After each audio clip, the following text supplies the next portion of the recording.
ਹੁਣ ਸਾਡੇ ਕੋਲ ਇੱਕ ਫੰਕਸ਼ਨ ਹੈਗਾ ਐਡ ਦੇ ਵਿੱਚ ਵੇਖਿਆ ਜਾਵੇ ਤੇ ਅਸੀਂ ਇਹਨੂੰ ਫੰਕਸ਼ਨ ਨੂੰ ਕਿੱਦਾਂ ਜਿਹੜਾ ਹੈਗਾ ਵਾ ਇਹਦੀ ਅਸੀਂ ਬਾਡੀ ਲਿਖੀ ਆ integer add round brackets int a int b। ਇਹਦੇ ਮਤਲਬ ਕੀ ਹੈਗਾ ਕਿ ਇਹ ਜਿਹੜਾ ਫੰਕਸ਼ਨ ਹੈਗਾ ਵਾ ਇਹਨੇ ਇੰਟੀਜਰ ਟਾਈਪ ਜਿਹੜੀ ਵੈਲਿਊ ਹੈਗੀ ਆ ਉਹ ਵਾਪਸ ਰਿਟਰਨ ਕਰਨੀ ਆ ਮੇਨ ਫੰਕਸ਼ਨ ਨੂੰ। ਤਾਂ ਇਹ ਜਿਹੜਾ ਹੈਗਾ ਵਾ ਇੱਕ ਕਾਲਡ ਫੰਕਸ਼ਨ ਆ।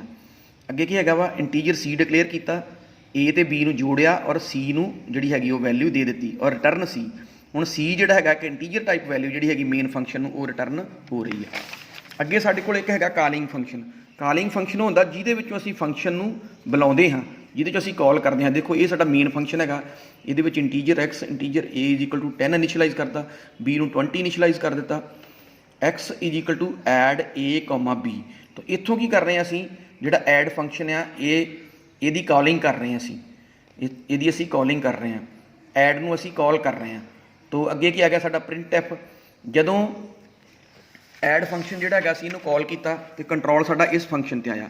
ਇੱਥੇ ਜਿਹੜੀ ਹੈਗੀ c ਦੀ ਵੈਲਿਊ ਕੈਲਕੂਲੇਟ ਹੋਈ ਤੇ ਵਾਪਸ ਜਿਹੜੀ ਹੈਗੀ c ਦੀ ਵੈਲਿਊ ਰਿਟਰਨ ਹੋ ਗਈ ਔਰ ਇਹ ਜਾ ਕੇ ਇਸ ਮੇਨ ਫੰਕਸ਼ਨ ਦੇ ਵਿੱਚ ਜਿਹੜਾ ਹੈਗਾ ਵਾ ਵੇਰੀਏਬਲ x ਉਹ ਵੀ ਇੰਟੀਜਰ ਟਾਈਪ ਆ ਉਹਨੂੰ ਮਿਲ ਗਈ ਤੇ ਅਸੀਂ ਜਿਹੜੀ ਹੈਗੀ ਆ ਫਿਰ x ਦੀ ਵੈਲਿਊ ਨੂੰ ਪ੍ਰਿੰਟ ਕਰਾ ਲਿਆ। ਇਸ ਤਰ੍ਹਾਂ ਅਸੀਂ ਜਿਹੜੀ 2 ਨੰਬਰ ਦੀ ਐਡੀਸ਼ਨ ਕਰਾ ਕੇ ਫੰਕਸ਼ਨ ਦੇ ਥਰੂ ਮੇਨ ਫੰਕਸ਼ਨ ਦੇ ਵਿੱਚ ਜਿਹੜੀ ਹੈਗੀ ਡਿਸਪਲੇ ਮੇਨ ਫੰਕਸ਼ਨ ਦੇ ਥਰੂ ਡਿਸਪਲੇ ਕਰਵਾ ਲਈ। ਤੋ ਹੁਣ ਅਸੀਂ ਫੰਕਸ਼ਨ ਨੂੰ ਥੋੜ੍ਹਾ ਜਿਹਾ ਹੋਰ ਕਲੀਅਰ ਕਰਦੇ ਹਾਂ ਇੱਕ ਐਗਜ਼ਾਮਪਲ ਦੇ ਥਰੂ। ਇਹ ਦੇਖੋ ਇੱਕ ਐਗਜ਼ਾਮਪਲ ਹੈਗੀ ਮੇਨ ਫੰਕਸ਼ਨ ਜਿਹਦੇ ਵਿੱਚ void main int a, b, c, d। a ਨੂੰ ਵੈਲਿਊ ਇਨੀਸ਼ਲਾਈਜ਼ ਕਰਾ ਲਈ 10, b ਨੂੰ ਇਨੀਸ਼ਲਾਈਜ਼ 20, c ਨੂੰ ਇਨੀਸ਼ਲਾਈਜ਼ ਕਰਾ ਲਈ 30। ਹੁਣ ਅਸੀਂ ਜਿਹੜਾ ਹੈਗਾ ਫੰਕਸ਼ਨ ਜਿਹੜਾ ਹੈਗਾ ਵਾ ਉਹ ਕਾਲ ਕਰ ਰਹੇ ਹਾਂ ਐਡ। ਇਹਦੇ ਵਿੱਚ ਅਸੀਂ ਆਰਗੂਮੈਂਟਸ ਜਿਹੜੀਆਂ ਪਾਸ ਕਰ ਰਹੇ ਹਾਂ ਉਹਨਾਂ ਨੂੰ ਅਸੀਂ ਐਕਚੁਅਲ ਆਰਗੂਮੈਂਟਸ ਕਹਿੰਦੇ ਹਾਂ। ਸਾਡੇ ਕੋਲ ਇੱਥੇ ਐਕਚੁਅਲ ਆਰਗੂਮੈਂਟਸ ਕੀ ਹੈਗੀਆਂ a, b, c।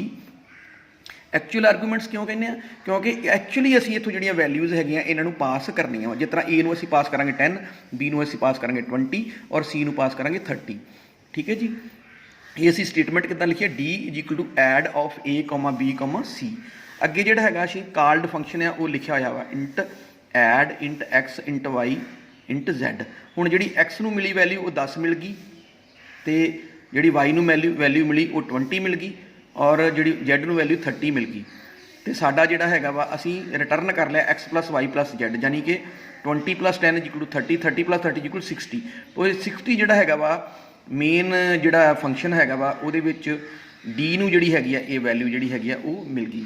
ਤੇ ਹੁਣ ਜਿਹੜੀਆਂ ਹੁੰਦੀਆਂ ਵਾ ਅਸੀਂ ਫਾਰਮਲ ਆਰਗੂਮੈਂਟਸ ਆ ਤੇ ਸਾਡੀਆਂ ਜਿਹੜੀਆਂ ਐਕਚੁਅਲ ਆਰਗੂਮੈਂਟਸ ਆ ਅਸੀਂ ਇਹਨਾਂ ਨੂੰ ਪੈਰਾਮੀਟਰ ਵੀ ਕਹਿ ਸਕਦੇ ਹਾਂ, formal parameters and actual parameters. Arguments ਦੀ ਜਗ੍ਹਾ ਦੇ ਉੱਤੇ ਅਸੀਂ ਇਹਨਾਂ ਦੇ ਵਾਸਤੇ ਅਸੀਂ ਪੈਰਾਮੀਟਰ ਵਰਡ ਵੀ ਯੂਜ਼ ਕਰਦੇ ਹਾਂ। ਤਾਂ ਅਸੀਂ ਕਹਿ ਸਕਦੇ ਹਾਂ ਕਿ int x int y int z ਸਾਡੇ ਆ ਜਿਹੜੇ ਹੈਗੇ ਫਾਰਮਲ ਪੈਰਾਮੀਟਰਸ ਆ, a b c ਜਿਹੜੇ ਹੈਗੇ ਸਾਡੇ ਇਹ ਹੈਗੇ ਆ ਐਕਚੁਅਲ ਪੈਰਾਮੀਟਰਸ। ਹੁਣ ਅਸੀਂ ਜਿਹੜਾ ਹੈਗਾ ਵਾ ਫੰਕਸ਼ਨ ਪ੍ਰੋਟੋਟਾਈਪਿੰਗ ਵੀ ਕਰ ਸਕਦੇ ਹਾਂ। ਫੰਕਸ਼ਨ ਪ੍ਰੋਟੋਟਾਈਪਿੰਗ ਦਾ ਕੀ ਮਤਲਬ ਹੈਗਾ ਕਿ ਸਾਡਾ ਜਿਹੜਾ ਮੇਨ ਫੰਕਸ਼ਨ ਹੈਗਾ ਵਾ ਉਹਦੇ ਤੋਂ ਪਹਿਲਾਂ ਅਸੀਂ ਜਿਹੜਾ ਹੈਗਾ ਫੰਕਸ਼ਨ ਆ ਉਹਨੂੰ ਡਿਫਾਈਨ ਕਰ ਸਕਦੇ ਹਾਂ। ਜਿੱਦਾਂ ਇੱਥੇ ਲਿਖਿਆ ਹੋਇਆ ਆਰ data type function name type 1 argument 1 type 2 argument 2 return data type is the return type of data item. ਤਾਂ ਇਹਦੀ ਐਗਜ਼ਾਮਪਲ ਵੇਖੀ ਜਾਵੇ ਤੇ ਇਹਦੇ ਵਿੱਚ ਵੇਖੋ ਦੇਖਿਆ ਵਾ int add int int int int. ਇਹਨੇ ਜਿਹੜਾ ਜਿਹੜਾ ਅਸੀਂ ਫੰਕਸ਼ਨ ਡਿਫਾਈਨ ਕੀਤਾ ਐਡ, ਇਹਨੇ ਜਿਹੜੀ ਵੈਲਿਊ ਰਿਟਰਨ ਕਰਨੀ ਬੈਕ ਮੇਨ ਪ੍ਰੋਗਰਾਮ ਨੂੰ ਜਾਂ ਮੇਨ ਫੰਕਸ਼ਨ ਨੂੰ ਉਹ ਹੋਏਗੀ ਉਹਦੀ ਡੇਟਾ ਟਾਈਪ ਹੋਏਗੀ ਇੰਟੀਜਰ। ਔਰ ਇਹਦੀਆਂ ਜਿਹੜੀਆਂ ਆਰਗੂਮੈਂਟਸ ਹੈਗੀਆਂ ਵਾ ਜਿਹੜੀਆਂ ਇਹਦੀਆਂ ਫਾਰਮਲ ਆਰਗੂਮੈਂਟਸ ਹੈਗੀਆਂ ਉਹ ਵੀ ਕੀ ਆਰਗੂਮੈਂਟ 1 ਹੋਏਗੀ ਇੰਟੀਜਰ, ਆਰਗੂਮੈਂਟ 2 ਵੀ ਇੰਟੀਜਰ ਹੋਏਗੀ, ਆਰਗੂਮੈਂਟ 3 ਵੀ ਇੰਟੀਜਰ ਹੋਏਗੀ। ਔਰ ਇਹਨੂੰ ਜਿਹੜਾ ਹੈਗਾ ਵਾ ਅਸੀਂ ਸੈਮੀਕੋਲਨ ਦੇ ਨਾਲ ਇਹਨੂੰ ਟਰਮੀਨੇਟ ਕਰਦੇ ਹਾਂ। ਅੱਗੇ ਕਾਲਿੰਗ ਇਹ ਫੰਕਸ਼ਨ।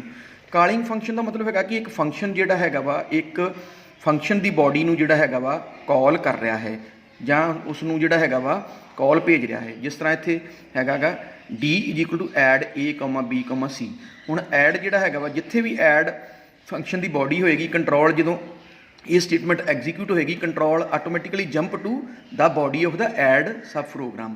ਔਰ ਜਿਹੜੀਆਂ ਪੈਰਾਮੀਟਰਸ ਹੈਗੀਆਂ a, b, c ਇਹ ਐਕਚੁਅਲ ਪੈਰਾਮੀਟਰਸ ਆ। ਇਹਨਾਂ ਦੇ ਥਰੂ ਵੈਲਿਊਜ਼ ਜਿਹੜੀਆਂ ਹੈਗੀਆਂ ਵਾ ਉਹ ਪਾਸ ਹੋਣਗੀਆਂ ਬਾਡੀ ਨੂੰ। ਬਾਡੀ ਜਿਹੜਾ ਹੈਗਾ ਵਾ ਪ੍ਰੋਬਲਮ ਨੂੰ ਸੋਲਵ ਕਰੇਗੀ ਔਰ ਰਿਟਰਨ ਕਰੇਗੀ ਜਿਹੜੀ ਵੈਲਿਊ ਬੈਕ ਉਹ ਜਿਹੜੀ ਹੈਗੀ d ਜਿਹੜਾ ਹੈਗਾ ਵਾ ਆਪਣਾ ਵੇਰੀਏਬਲ ਉਹਨੂੰ ਜਿਹੜਾ ਮਿਲ ਜਾਏਗੀ। ਤਾਂ ਇਸ ਤਰ੍ਹਾਂ ਅਸੀਂ ਕਿਸੇ ਫੰਕਸ਼ਨ ਨੂੰ ਜਿਹੜਾ ਹੈਗਾ ਕਾਲ ਕਰ ਸਕਦੇ ਹਾਂ।